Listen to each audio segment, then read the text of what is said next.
আজ পশ্চিমবঙ্গের বিভিন্ন স্থানে আলুর চাহিদা ও যোগানের ভিত্তিতে আলুর দাম কি চলছে। অপরদিকে উত্তরপ্রদেশ ও পাঞ্জাবে আলুর পরিস্থিতি খুবই ভয়াবহ।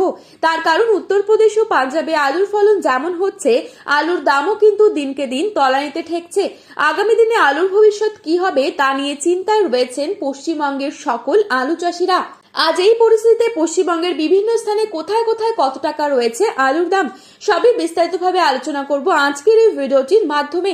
বিস্তারিতভাবে জানতে হলে অবশ্যই পুরো ভিডিওটি শেষ পর্যন্ত দেখবেন এবং চ্যানেলটিতে নতুন এসে থাকলে অবশ্যই চ্যানেলটি সাবস্ক্রাইব করে পাশে থাকা বেল আইকনটিকে প্রেস করে রাখবেন, যাতে করে আমাদের দেওয়া নতুন কোনো ভিডিওর আপডেট আপনার কাছে সবার প্রথমেই পৌঁছে যায়। এবং বর্তমানে আপনি কোন জেলার আলুর বাজারদর সম্পর্কে জানতে চান, সেই জেলার নামটি ভিডিওর কমেন্ট বক্সে লিখে জানাবেন। দক্ষিণবঙ্গের হিমঘর 1 মার্চ থেকেই খুলতে শুরু করবে। সকলেই আশাবাদী যে হিমঘর খোলার পর আলুর দাম বাড়বে কিছুটা হলেও, অর্থাৎ 1 মার্চ থেকেই দক্ষিণবঙ্গের বাজার কিছুটা ঊর্ধ্বমুখী থাকবে বলে জানা যাচ্ছে। গত বছরের মতো এবছরও যথাযথ আলুর ফলন বেশ ভালোই রয়েছে। পশ্চিমবঙ্গের আলু চাষি ভাইরা তাই বলছেন। গত বছরের থেকে এবছর আলু লুট কিছুটা বেশি হবার সম্ভাবনা রয়েছে পর্যাপ্ত পরিমাণে আলু থাকায়। আজ এই পরিস্থিতিতে পশ্চিমবঙ্গের বিভিন্ন স্থানে আলুর দাম কি চলছে তাই তুলে ধরছি। বাঁকুড়ার কোতলপুরে পোখরাজ দাম রয়েছে 240 থেকে 250 টাকা। মাঠে চাষি ভাইদের জন্য প্রতি 50 কেজি হিসেবে পয়েন্ট লক্ষ্য করা যাচ্ছে 280 টাকা পর্যন্ত। হুগলি জেলার তারকেশ্বরে পোখরাজ দাম রয়েছে 280 থেকে 290 টাকা। পয়েন্ট লক্ষ্য করা যাচ্ছে 350 টাকা। বাঁকুড়ার সিমলাপালে পোখরাজ দাম রয়েছে 230 টাকা। পয়েন্ট লক্ষ্য করা যাচ্ছে 270 টাকা।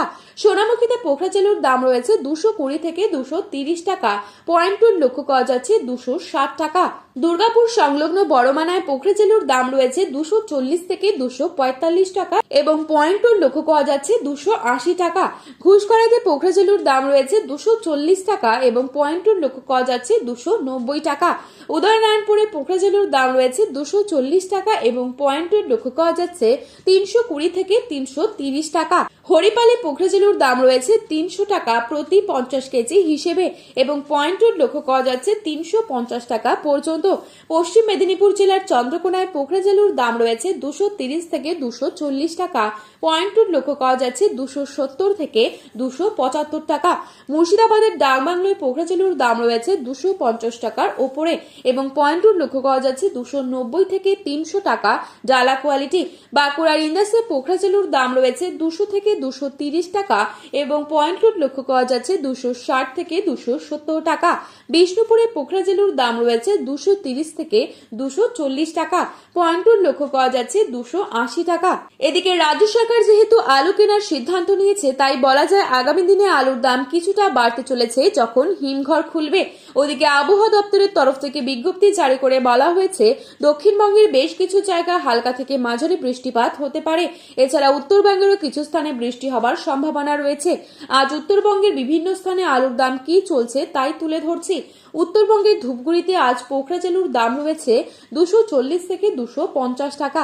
পয়েন্ট লক্ষ্য করা যাচ্ছে 275 থেকে 280 টাকা। জলপাইগুড়িতে পোখরাজ দাম রয়েছে 250 টাকা এবং পয়েন্ট লক্ষ্য করা যাচ্ছে 270 থেকে 275 টাকা। মাথাভাঙায় পোখরাজ দাম রয়েছে 240 টাকা পর্যন্ত। পয়েন্ট লক্ষ্য করা যাচ্ছে 270 টাকা। মালদাতে পোখরাজ দাম রয়েছে 240 থেকে 250 টাকা। পয়েন্ট লক্ষ্য করা যাচ্ছে 280 টাকা পর্যন্ত। কোচবিহারে পোখরাজ দাম রয়েছে 240 থেকে 250 এবং পয়েন্ট লক্ষ্য করা যাচ্ছে 270 টাকার মধ্যে। ময়নাগুড়িতে পোখরাজ দাম রয়েছে 240 থেকে 250 টাকা এবং পয়েন্ট লক্ষ্য করা যাচ্ছে 270 থেকে 280 টাকা। বর্তমান পরিস্থিতিতে উত্তরবঙ্গে এখনো পর্যাপ্ত পরিমাণে জ্যোতি আলু বা লাল আলু সেভাবে না উঠলেও পোখরাজ আলু কিন্তু উঠেছে এবং উত্তরবঙ্গে এবছর আলুর চাষ কিছুটা লেট হওয়াতে হিমঘর কিন্তু 15 মার্চের পর খুলতে চলেছে। তো বন্ধুরা, এই ছিল আজকের বাজারে আলুর দাম সম্পর্কিত গুরুত্বপূর্ণ খবরের আপডেট।